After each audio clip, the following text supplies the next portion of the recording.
Hi all. അങ്ങനെ നമ്മൾ ഏവരും ആകാംക്ഷയോടെ കാത്തിരുന്ന എമ്പുരാൻ ലൂസിഫറിന്റെ രണ്ടാം ഭാഗം ലൂസിഫർ ഇറങ്ങി 6 വർഷത്തിന് ശേഷം ഇന്ന് മാർച്ച് 27-ന് റിലീസായിരിക്കുകയാണ്. അപ്പൊ എമ്പുരാന്റെ റിവ്യൂ, അതായത് സിനിമ കണ്ടതിന് ശേഷമുള്ള എന്റെ പേഴ്സണൽ ഒപ്പീനിയൻ ഷെയർ ചെയ്യാൻ വേണ്ടിയിട്ടാണ് ഞാൻ ഈ വീഡിയോ ചെയ്യുന്നത്. ഫസ്റ്റ് ഓഫ് ഓൾ, എനിക്ക് എല്ലാവരുടെ പറയാനുള്ളത്, it's A must theatrical watch movie. നിങ്ങൾ ഈ സിനിമ എല്ലാവരും, ഞാൻ പേഴ്സണലി സജസ്റ്റ് ചെയ്യും, നിങ്ങൾ എല്ലാവരും ഈ സിനിമ തിയേറ്ററിൽ തന്നെ പോയി കാണാൻ ശ്രമിക്കുക. നിങ്ങളുടെ കയ്യിലിരിക്കുന്ന 6 ഇഞ്ച് അല്ലെങ്കിൽ 7 ഇഞ്ച് വരുന്ന ഫോണിന്റെ സ്ക്രീനിലോ, അല്ലെങ്കിൽ നിങ്ങളുടെ വീട്ടിലുള്ള TV ആയിക്കോട്ടെ, നിങ്ങളുടെ വീട്ടിൽ ഇനി എത്ര വലിയ ഹോം തിയേറ്റർ ആയിക്കോട്ടെ, എന്തുണ്ടെന്ന് പറഞ്ഞാലും നിങ്ങൾ ഈ സിനിമ വലിയ ബിഗ് സ്ക്രീനിൽ തന്നെ, അതായത് തിയേറ്ററിൽ തന്നെ ഈ സിനിമ പോയി കാണണം. അതിനുള്ള സാധനം, അതിനുള്ള ആ ഒരു ക്വാളിറ്റി മേക്കിംഗ് ആയിക്കോട്ടെ, സൗണ്ട് മിക്സിംഗ് ആയിക്കോട്ടെ, വിഷ്വൽ സൈഡ് ആയിക്കോട്ടെ, ടെക്നിക്കൽ സൈഡ് ആയിക്കോട്ടെ, പെർഫോമൻസ് ആയിക്കോട്ടെ, അതെല്ലാം ഈ സിനിമ ഗ്യാരണ്ടി ചെയ്യുന്നുണ്ട്. ആൻഡ് ഡിമാൻഡ് ചെയ്യുന്നത് പോലെ തന്നെ ആ സിനിമ ഡെലിവർ ചെയ്യുന്നുമുണ്ട്. അതുകൊണ്ട് നിങ്ങളുടെ അടുത്ത് എനിക്ക് ആദ്യത്തെ റിക്വസ്റ്റ് എന്ന് പറഞ്ഞാൽ, നിങ്ങൾ ഈ സിനിമ തിയേറ്ററിൽ തന്നെ പോയി കാണുക. ആൻഡ് ഈ സിനിമയെ പറ്റി പറയുമ്പോൾ എനിക്ക് ആദ്യം പറയാനുള്ളത്, നമുക്ക് ലൂസിഫറിന്റെ അവസാനം നമുക്ക് തരുന്ന ഒരു എക്സൈറ്റ്മെന്റ് ഉണ്ട്. ആരാണ് എബ്രഹാം ഖുറൈഷി, അല്ലെങ്കിൽ എബ്രഹാം ഖുറൈഷി, സ്റ്റീഫൻ നെടുമ്പള്ളി, ഇവർ രണ്ടുപേരും ഒരാളാണോ, ഇവർ രണ്ടാളാണോ, അങ്ങനെ കുറെ ഒരു ക്വസ്റ്റ്യൻസ് ഇട്ടിട്ടാണ് ആ സിനിമ എൻഡ് ചെയ്യുന്നത്. അപ്പൊ 6 വർഷം നമ്മൾ കാത്തിരുന്നു അതിനൊക്കെ ഒരു ഉത്തരം കിട്ടാൻ വേണ്ടി. അപ്പൊ അങ്ങനത്തെ ഒരു ഈ ലൂസിഫർ ഉണ്ടാക്കിയ ഒരു ഹൈപ്പ്, അല്ലെങ്കിൽ ലൂസിഫറിന്റെ വിജയം ഉണ്ടാക്കിയ ഒരു ഹൈപ്പ് ഉണ്ട്. ആ ഹൈപ്പിന്റെ എല്ലാ പ്രഷറോട് കൂടി തന്നെയാണ് എമ്പുരാൻ പൃഥ്വിരാജ് നമുക്ക് ഡെലിവർ ചെയ്തേക്കുന്നത്. അപ്പം സ്വാഭാവികമായിട്ടും അതുമൂലം ഉണ്ടായ കുറച്ച് പ്രശ്നങ്ങളുണ്ട്. അപ്പൊ എല്ലാം ഞാൻ ഈ വീഡിയോയിൽ വിശദമായിട്ട്, എനിക്ക് പേഴ്സണലി എക്സ്പീരിയൻസ് ചെയ്ത കാര്യങ്ങൾ ഞാൻ വിശദമായിട്ട് ഷെയർ ചെയ്യുന്നത്. അപ്പം ആദ്യം എനിക്ക് പറയാനുള്ളത്, നമ്മുടെ മലയാള സിനിമയെ ഇന്റർനാഷണൽ ലെവലിലേക്ക് എത്തിക്കുന്ന ഒരു സ്റ്റഫാണ് എമ്പുരാനിലൂടെ കണ്ടത്. അതായത് മേക്കിംഗ്, ഫസ്റ്റ് എടുത്ത് പറയേണ്ടത് ഈ സിനിമയുടെ മേക്കിംഗ് ആണ്. ബ്രില്യൻ മേക്കിംഗ് ആണ്, ഒരു നെഗറ്റീവും പറയാനില്ല. പക്ക ക്വാളിറ്റി ഫ്രെയിംസ്, അതായത് അനോമോർഫിക് ലെൻസിൽ ഐമാക്സ് സപ്പോർട്ട് ചെയ്യുന്ന ക്യാമറയിൽ, ബെസ്റ്റ് ക്യാമറയിൽ ഷൂട്ട് ചെയ്തിട്ടുള്ള ഒരു സിനിമയാണ് എമ്പുരാൻ. അത് ഓരോ വിഷ്വൽസിലും, ഈച്ച് ആൻഡ് എവറി സെക്കൻഡ്സിലും നമുക്ക് കാണാനുണ്ട്. അത്രയ്ക്കും ക്രിസ്റ്റൽ ക്ലിയർ ആയിട്ടുള്ള വിഷ്വൽ സൈഡ്സ് ആണ്. ടെക്നിക്കൽ സൈഡ്സ് ആയിക്കോട്ടെ, ടോപ്പ് നോച്ച് ആണ്. ഇതിന്റെ ആർട്ട് വർക്ക്, അതേപോലെ ഇതിന്റെ ഓരോരോ ഫ്രെയിംസും എല്ലാം, എന്താ പറയാ, ഒരു പക്ക നമ്മളെ കണ്ണുകൊണ്ട് കാണുമ്പോൾ എങ്ങനെ ഇരിക്കും, നേരിട്ട് കാണുമ്പോൾ എങ്ങനെ ഇരിക്കും, അതേപോലെ പകർത്തി വെച്ചിട്ടുണ്ട്, അതേപോലെ ക്രാഫ്റ്റ് ചെയ്തിട്ടുണ്ട്. What a craftsmanship. അത് എടുത്തു പറയേണ്ടത് സുജിത് വാസുദേവ് എന്ന് പറയുന്ന സിനിമാറ്റോഗ്രാഫറിന്റെ പിന്നെ ഇതാണ്, കോൺട്രിബ്യൂഷൻ ആണ്. ബ്രോ, ഹാറ്റ്സ് ഓഫ്, അടിപൊളിയായിരുന്നു.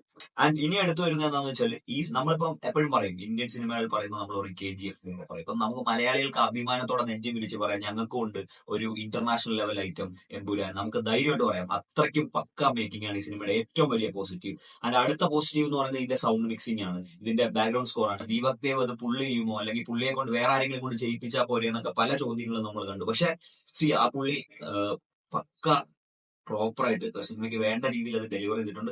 എക്സ്ട്രാ ബാസ് ആണ്. ഇപ്പൊ നിങ്ങൾക്ക് ബാസ് ഒക്കെ ഇഷ്ടപ്പെടുന്ന ഒരാളാണെങ്കിൽ സ്വാഭാവികമായിട്ടും ഇഷ്ടപ്പെടും. പക്ഷെ കുട്ടികളൊക്കെ ആയിട്ട് പോവുകയാണെങ്കിൽ നല്ല സൗണ്ട് ആണ്. ഞാൻ പേഴ്സണലി റെക്കമെൻഡ് ചെയ്യുന്നത്, you should watch it in Dolby Atmos rendered theatres. അവിടെ പോയി കഴിഞ്ഞാൽ നിങ്ങൾക്ക് പക്ക എക്സ്പീരിയൻസ് കിട്ടും. അപ്പൊ അത്രയും ടോപ്പ് ആയിട്ടുള്ള ഒരു ബാക്ക്ഗ്രൗണ്ട് സ്കോർ ആണ്. നമ്മളെ ചെവിക്കകത്ത് തുളച്ചു കയറുന്ന രീതിയിലുള്ള സൗണ്ടാണ്. ഞാനത് കണ്ടത് 7.1-ലാണ്. പക്ഷെ എനിക്ക് ഒന്നും കൂടി ഇത് ഡോൾബി അറ്റ്മോസിൽ എക്സ്പീരിയൻസ് ചെയ്യണം. അത്രയ്ക്ക് ഡെപ്ത് ഉള്ള സൗണ്ട് മിക്സിംഗ് ആണ്, ഓഡിയോ മിക്സിംഗ് ആണ്. അതും പെർഫെക്റ്റ് ആയിരുന്നു.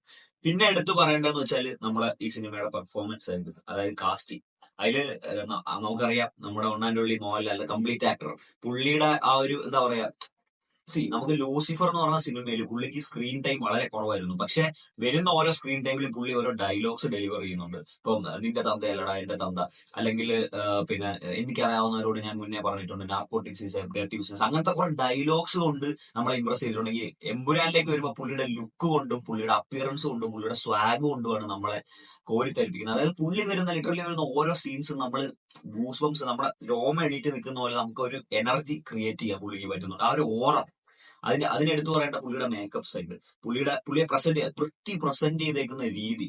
എനിക്ക് തോന്നുന്നു ഈ അടുത്തൊന്നും അങ്ങനത്തെ ഒരു രീതിയിൽ മോഹൻലാലിനെ വേറൊരു ഡയറക്ടേഴ്സും മാസ് അപ്പിയറൻസിൽ പ്രസന്റ് ചെയ്തിട്ടില്ല. അത്രയ്ക്ക് അടിപൊളിയായിട്ട് ഈ പറഞ്ഞ എബ്രഹാം ഖുറൈഷി ആൻഡ് സ്റ്റീഫൻ. എനിക്ക് പേഴ്സണലി സ്റ്റീഫൻ നെടുമ്പള്ളിയോട് ഒരു പ്രത്യേക അറ്റാച്ച്മെന്റ് ആണ്. അപ്പൊ സെക്കൻഡ് ഹാഫിലേക്ക് വരുമ്പോൾ നമ്മുടെ സ്റ്റീഫൻ നെടുമ്പള്ളിയോട് ഒരു കിട്ടില്ല ഫൈറ്റ് ഉണ്ട്, ഒരു കിടുക്കാച്ചി ഫൈറ്റ് ഉണ്ട്. അത് നിങ്ങൾ ട്രെയിലറിലൊക്കെ കണ്ടിട്ടുണ്ടാവും. അത് ട്രെയിലറിൽ ഇടണ്ടായിരുന്നു എന്ന് എനിക്ക് തോന്നി. പക്ഷെ ആ ഒരു സാധനം ഉണ്ടല്ലോ, തിയേറ്റർ ലിറ്ററലി ഇറപ്റ്റായി.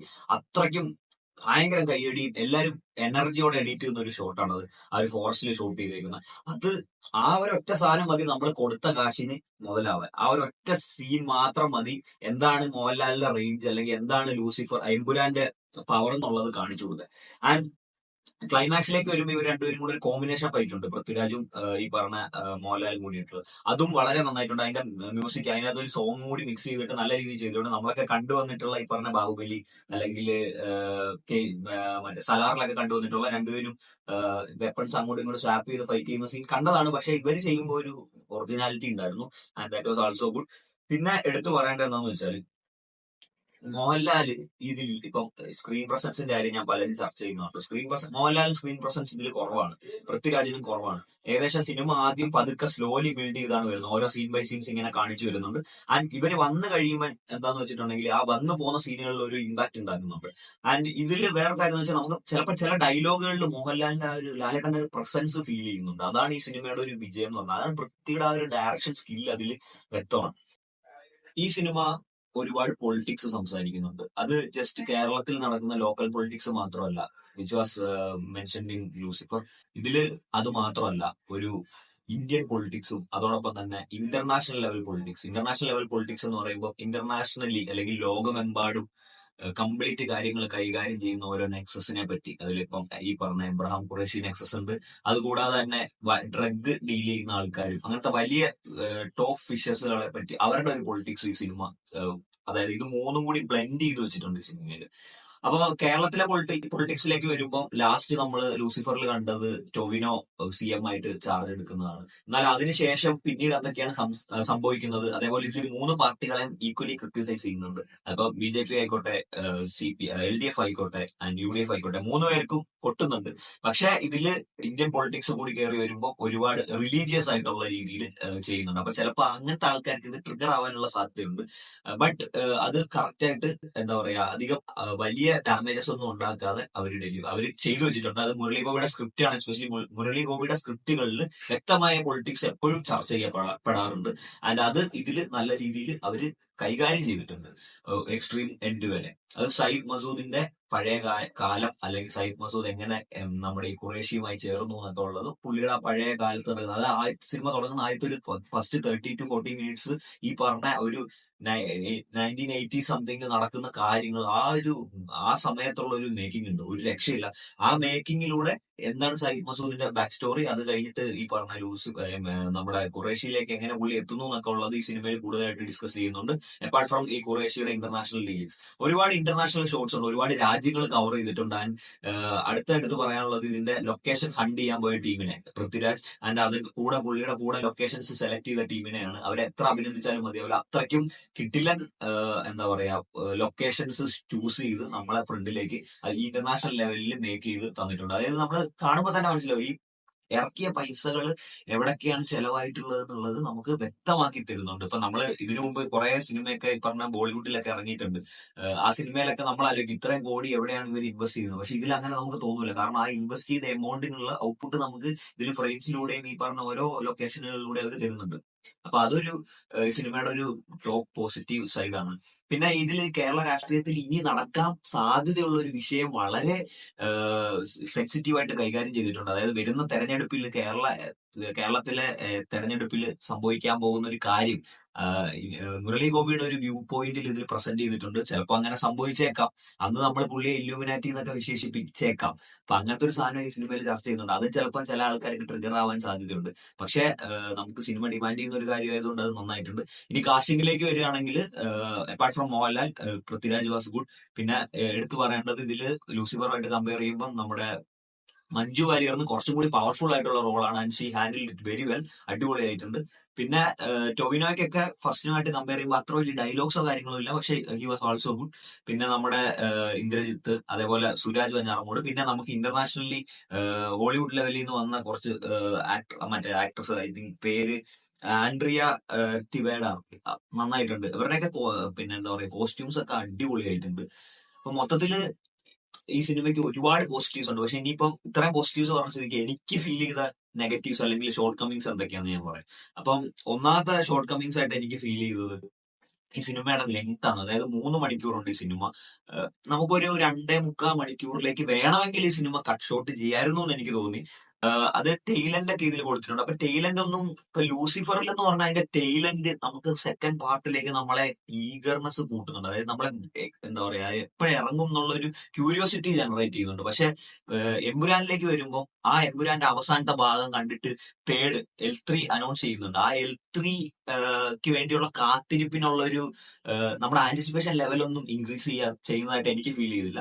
L3 പക്ഷെ ഇതിന്നും വലിയ ക്യാൻവാസിലെ പുള്ളിക്ക് ചെയ്യാൻ പറ്റത്തുള്ളൂ ചെയ്യുകയാണെങ്കിൽ. കാരണം അത്രത്തോളം ഒരു ഇന്റർനാഷണൽ ഡീലിങ്സ് ആണ് ആ സിനിമയിൽ കൂടുതൽ ഡിസ്കസ് ചെയ്യാൻ പോകുന്നത്. അങ്ങനെ ഒരു സാഹചര്യം വരുമ്പോഴത്തേക്കും സ്വാഭാവികമായിട്ടും വലിയ ക്യാൻവാസിൽ ചെയ്യേണ്ടി വരും. അപ്പൊ അതിനുള്ളതുണ്ടോ എന്നുള്ളത് ഡൗട്ട്ഫുൾ ആണ്. രണ്ടാമത്തെ കാര്യം, എനിക്ക് പേഴ്സണലി ഇഷ്ടപ്പെടുന്നത് സ്റ്റീഫൻ നെടുമ്പള്ളിയാണ് കമ്പയർഡ് ടു ഖുറേഷി. ഞാൻ ആദ്യമേ പറഞ്ഞു ലൂസിഫർ തൊട്ട് എനിക്ക് അങ്ങനെയാണ്. അപ്പൊ അങ്ങനെ സ്റ്റീഫൻ നെടുമ്പള്ളിയുടെ റോള് കുറച്ച് കുറഞ്ഞു പോയോ എന്ന് എനിക്ക് തോന്നി.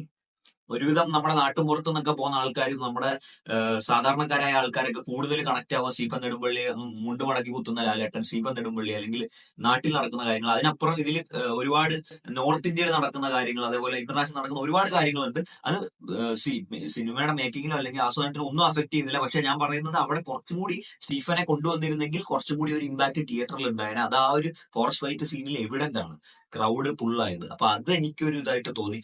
പിന്നെ നെഗറ്റീവായിട്ടൊന്നുമല്ല, പക്ഷെ രണ്ട് സിനിമകൾ കമ്പയർ ചെയ്യണം തോന്നി, ലൂസിഫറും എമ്പുരാനും. അതാണ് എന്റെ ലാസ്റ്റ് ഈ വീഡിയോയുടെ അവസാന ഭാഗം. ഇപ്പൊ ലൂസിഫർ എന്ന് പറഞ്ഞ സിനിമ ഫസ്റ്റ്, അത് പൃഥ്വിരാജ് സുകുമാരൻ ആദ്യമായി ഡയറക്ട് ചെയ്യുന്ന ഒരു സിനിമയാണ്.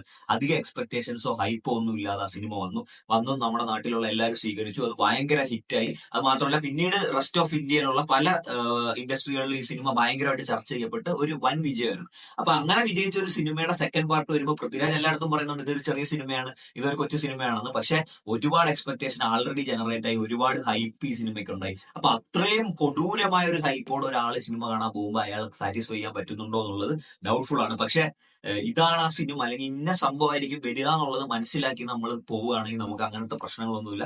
പക്ഷെ ഇത് ഇപ്പം ഫസ്റ്റിന്റെ ആ ഒരു വിജയം കൊണ്ട് സ്വാഭാവികമായിട്ടും ആൾക്കാർ ഓവറായിട്ട് എക്സ്പെക്ട് ചെയ്യുന്നുണ്ട്. അങ്ങനത്തെ ഒരു ഭയങ്കര അമിതമായ എക്സ്പെക്ടേഷൻ ഇല്ലാതെ നിങ്ങൾ പോയിട്ടുണ്ടെങ്കിൽ തീർച്ചയായിട്ടും 100% നിങ്ങൾക്ക് ഓരോരുത്തർക്കും ഈ സിനിമ സാറ്റിസ്ഫൈ ചെയ്യും എന്നുള്ളത് സംശയമില്ലാത്ത കാര്യം.